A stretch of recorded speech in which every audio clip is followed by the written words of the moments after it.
And that was prime example of that yesterday. And if you don't understand that or don't see that after seeing what you saw yesterday, then you really need to take a step back, not even just one step, maybe 4 or 5 or even 10 steps backwards, and ask yourself, how do you want your kids, or how do you want your grandkids? How do we want America to be viewed as? How do we want to live, in this beautiful country? Shannon, what was your reaction to what LeBron said? Well, I'm not surprised. And I know everybody's saying, well, he's just regurgitating what everybody else has said. But you have to understand from the perspective that the athletes are speaking from and seeing what they saw and see how the BLM movement was treated after George Floyd leading up into October, and then seeing this situation unfold, I think it was what, Wednesday? Wednesday. See how it unfolded Wednesday. He's like, well, hold on, wait a minute. And as Anthony Davis referenced, hold on, what happened to when the looting starts, the shooting starts? Yeah. Look, if you go back and study our history, when blacks have protested, it's because of we wanted equality. We wanted to be able to get into restaurants. We wanted to be able to vote like you promised us, like we had our right to do.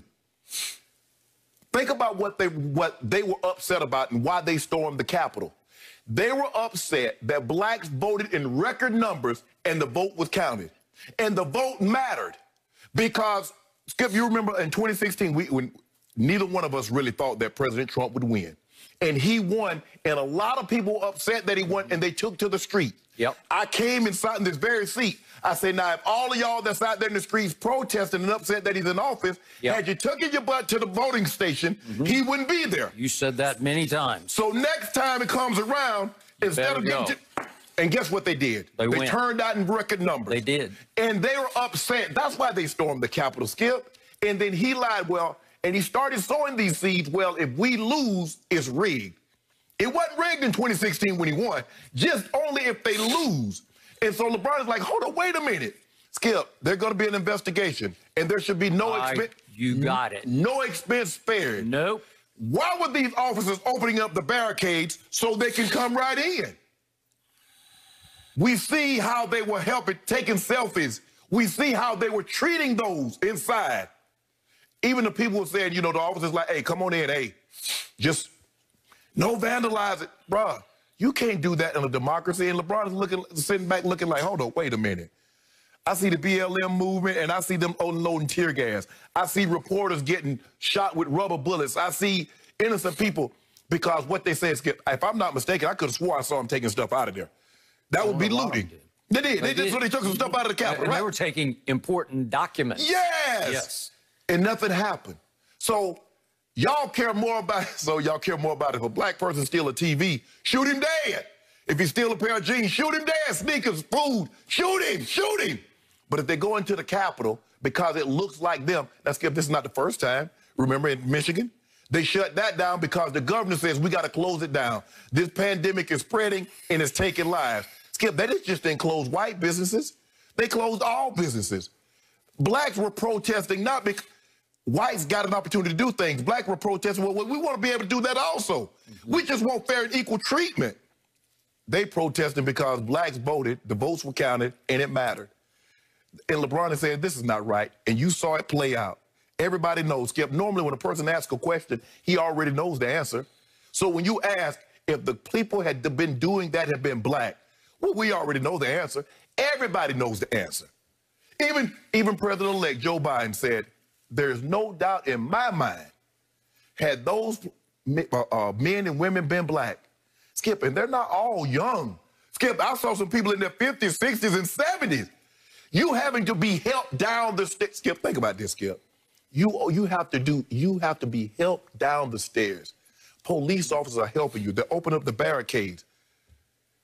They was telling the story that how when Mr. Farrakhan had the Million Man March, how they went into preparation because he told them the day that he wanted to have the march, they started preparing. President Trump put out a month ago. He did. He won't, on January the 6th, come on, make a little noise.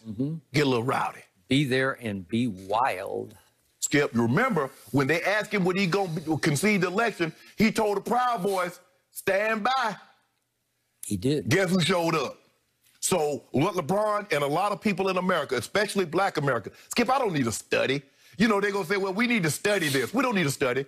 We don't need a study that says black are treated more harshly for the same crime as white. We don't need a study that shows that black unemployment is higher than whites. Yep. We don't need, for the same education, for the same jobs, blacks makes less money. We don't need a study. Yep. My study is my eyes. My study is my history. So LeBron was right. Greg Popovich unloaded, left a scathing critique. You know, there's no love lost.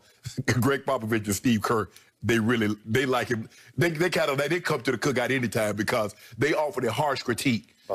From the start, they did. From the Bears, because they saw what was coming, Skip. Yeah, like you said, a lot of these, there are enablers out there, but they did not enable. But think about it, Skip, before I turn it over to you, think about all the people, they're resigning now. The reason why they're resigning from the cabinet, because it's going to take the vice president to enact the 25th Amendment and his cabinet. Well, if there's no cabinet, we can't enact the 25th Amendment. So they think they're slick.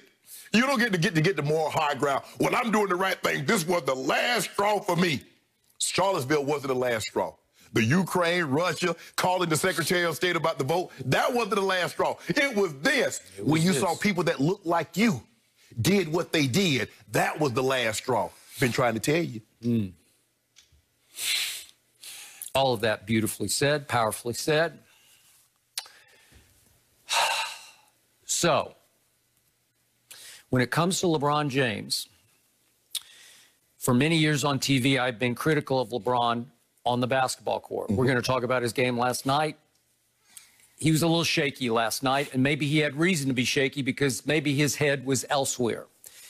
But off the court, when it comes to speaking out about racial and social injustice, when it comes to putting into perspective the problems that our country faces for people of all colors, there is nobody stronger, nobody I wait to hear beyond LeBron James.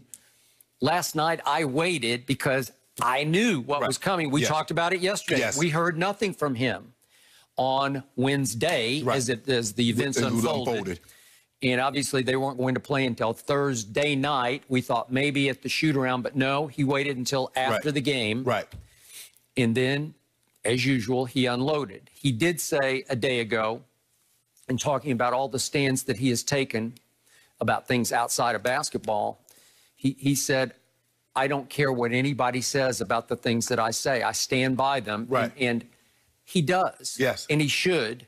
And he has always been completely and utterly fearless to the point of maybe losing some of his sponsors over things that he has said. I honor that. I've said it consistently on this show and the other show. He's more proud of what he's done off the court than what he's done on the court. He should be. He is breakthrough. He is watershed speaker.